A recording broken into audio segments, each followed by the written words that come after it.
Hello, and welcome to another episode of Point to Point. It's the show where I drive from one point to another and try to get to the point. Today's point. It's a lovely New England day. That's not a point, that's just an observation. You can probably see it out the windows here. We are in a beautiful, beautiful New England fall time. The leaves are all turned, the grass is still mostly green, and this stretch of like 3 weeks is what makes it all worth it out here, folks. Today's point, there's been a lot of buzz about Arc Raiders, and I want to talk about Arc Raiders, but mostly I want to talk about AI.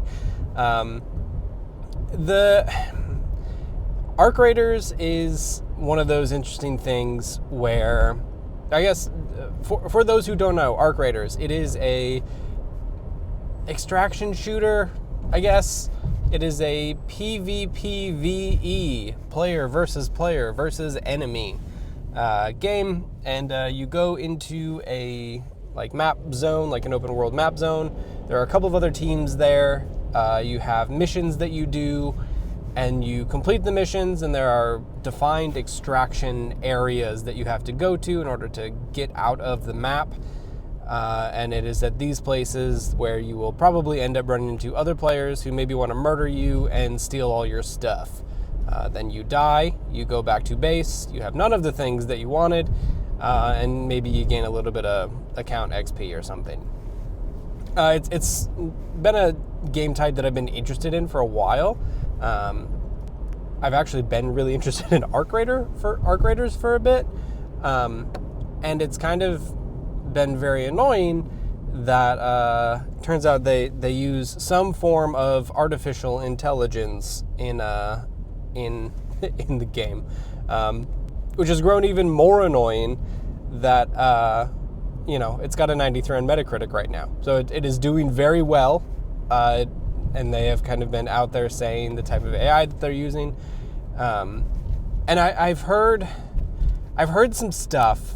And it's only because it's back of my mind right now. But so I've been basically hearing some stuff that, they're using AI so they can be agile. They're using AI so they can, they're a small team of only 250 people to do all of this stuff, which is, your typical excuses for using a thing that takes labor from other people. And then the thing that's in the back of my mind is that, wait a minute. Obsidian, makers of Avowed and Outer Worlds 2, also only has 285 people last time it was listed. So they're probably using Copilot in some flavor of Microsoft mandated kind of way, but they're not out there talking about it. So, why are we giving Arc Raiders a pass on it? And there's a lot of complexity to it, right? So, the first part is the way that they're saying they're using AI is twofold. So there's the machine learning aspect of it, which is what I think before 2025, or before probably 2020, we would refer to as, the AAI. Machine learning is in the most reductive way possible. You take a very large amount of data sets, you run those data sets through algorithms, and then it outputs, stuff. It's used mostly in data analysis, at least in the way that I've seen it used. And it does a lot of revisions really quickly. You train the machine to do a thing, the machine does it, and then you kind of, get your learnings from that. It's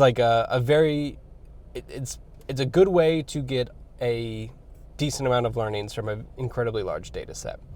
And it sounds like Arc Raiders is using that to animate their robots, to find the way to do it, to help with animation and stuff, which makes sense because they got spider robots and stuff. That's hard work. That's making the machine work for you. And it's usually making the machine work for you on things that you own, data sets that you feed it. And that, I think that's generally been decided as a way that we are able to use our computer smarts to make the computer work for us. The second part of the AI used in Arc Raiders, though, is the voice acting.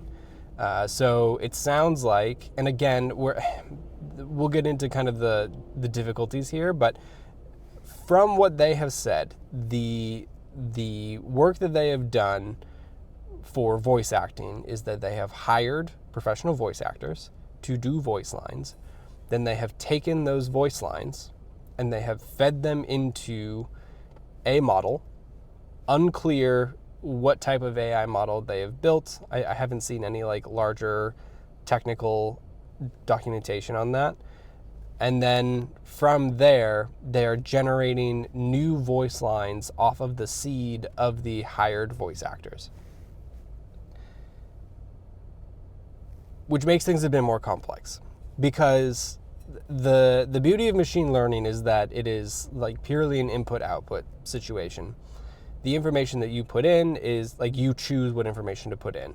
You're not, gobbling up the entirety of the internet and then asking it to output something based on that. Whereas language models, that is what is happening. Like most of these places are saying that they are building their own, that they're building their, I guess, they're building agents or they're building models. But you can look at the Coca-Cola advertisements that just came out that are completely AI generated.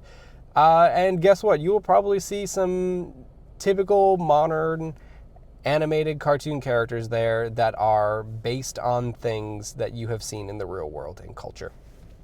Because they're taking in all of this data, right? They're taking in everything that they can scrape from the internet, legally, illegally.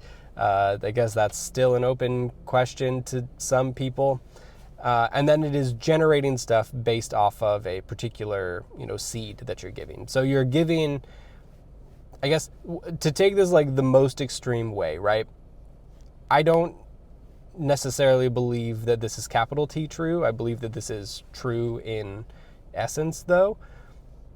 Those voice talent people who are making the seed data voice lines for Arc Raiders are going to a sound booth. They are recording their voice lines. Those voice lines are then being taken as MP3s. They're put into an LLM or they're put into an AI system. And then that AI system is doing revisions over and over and over and over and over again to take, we'll say 50 barks. And then they're turning those 50 barks into 250 barks, into 350 barks. But they're not doing that based only on that voice print, right? They're doing it probably pulling from other things as well, because unless they are ground up, like unless the team for Arc Raiders is from the ground up building an AI system that is doing all of that voice print analysis, doing all of that like heavy lifting work to create new voice lines from a voice seed, it is not firewalled off from the rest of it, right? Like you can have your, you can have your car dealership that runs a version of ChatGPT to manage its service, but at some point, it is still running ChatGPT. It is still tainted by the absolute land grab thievery that is going on at OpenAI. And so I feel the same way about the voice lines, because we don't know what that data set is, right? We don't know what it has been trained on. We don't know where it has been pointed to.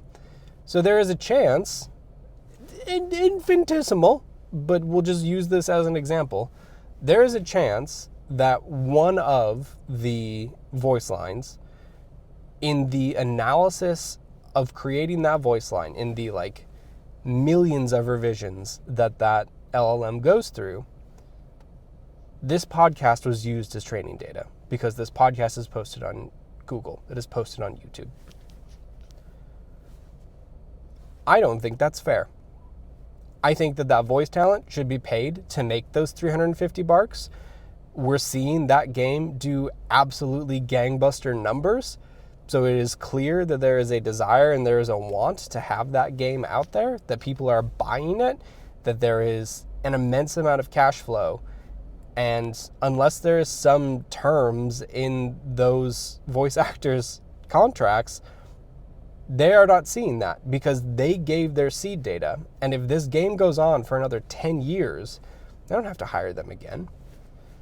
And then the other part of it is they are using software that is built off of the backs of people's stolen stuff. And I think the thing that is really frustrating about all of this is Arc Raiders seems fun. It seems like a cool game. When I saw that first come out, it's like, yeah, this is exactly what I want an extraction shooter to be. I love the style of this. Go see all of my stuff about Atomic Heart. And like, this seems great. And then the AI stuff comes out and like, you need to make a decision. And I think the thing that's been so frustrating to me about Arc Raiders is that if the game is good, if the game is fun, if we can kind of couch away, well, they didn't use AI art. Like, the art style isn't AI. Like, they didn't just go to Sora and generate some really bad card art from that, like, NFT game from Green Man Gaming earlier this year. But if you use real voice talent to then pivot all of that off of, I guess it's okay.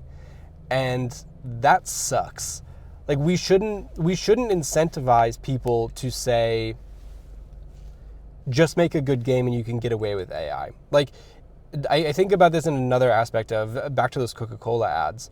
Like, everyone is going to be pissed when they see those Coca-Cola ads, either because they've ruined Christmas because Coca-Cola is Christmas for some people, or they've used AI, it looks like trash, or, you know, there's an agency that is not getting work now because of that, and, you know, hurrah for the shareholders. And the thing that really kills me about this is that because Arc Raiders is good, they get away with it. Everything's fine now. Like, it's good. They got a 93. That game is selling like crazy. And this is the opposite of the whole, you know, go woke, go broke thing. Like, we all want to point to, well, they want to point at Dragon Age Veilguard as a game that went woke and therefore they went broke. Like, that team doesn't work anymore. This is a great emblem of, you know, this game didn't work because you went woke. Except that's not true. You know, like, that we have so many signs that is actually not true. That game failed for a series of other reasons that has nothing to do with that. Go pound sand, you terrible people. But now this gets to be the AI version of that. Like, this gets to be the version where we say, well, you know, if the game's good and you pay your voice talent, if you pay an artist, you know, if you just like use an LLM to pivot that, then like it's fine.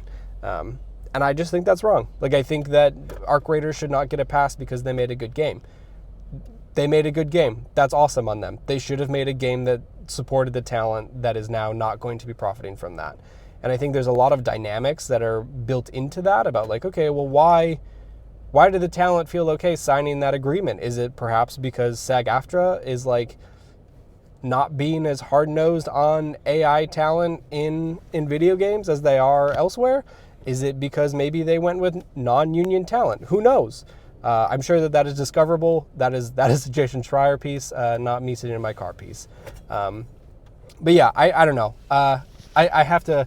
That was my train, so I have to run. But thanks for hanging out. The fuck AI, and you know, you can choose, but don't play Arc Raiders if you have feelings about AI. I do, and I would really love to play that game, but I'm not going to because fuck AI. All right, see ya. Have a good rest of your day.